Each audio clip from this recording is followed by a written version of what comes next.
What impact did the union have on me? It gave me a whole level of confidence to be able to speak personally on my own behalf. There are unfortunately so many of our members who still fear the employer, fearing that if they say anything, if they rock the boat, that their job is on the line. My first meeting, I walked in and I witnessed all these people sitting around the room, and the wealth of knowledge is just overwhelming, and the commitment to education was just overwhelming as well. That faculty voice is, to me, just absolutely critical. When I think back to my own education, it's the faculty that meant everything. And I find that when things go sideways at the college, it's often problems that faculty could have and have anticipated, only we weren't listened to.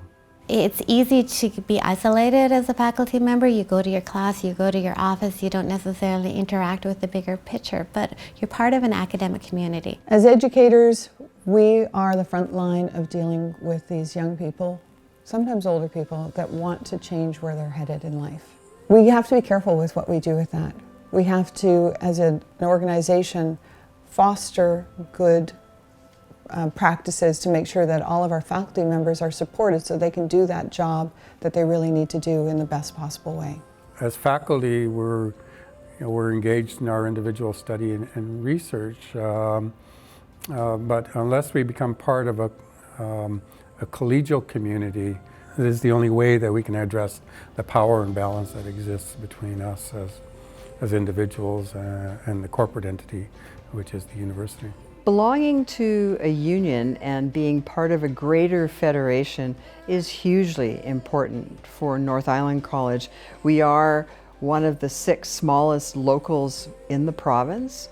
We're very rural. Without the benefit of having sort of the ties to the greater federation, we're the least of us. We're the people that are going to struggle on our own. I don't think FPSC's work, or any union's work for that matter, is ever going to be done until we have perfect working conditions, perfect salaries, and essentially live in a perfect world. We still need unions, and even when we have a perfect world, we're still going to need unions to keep it perfect.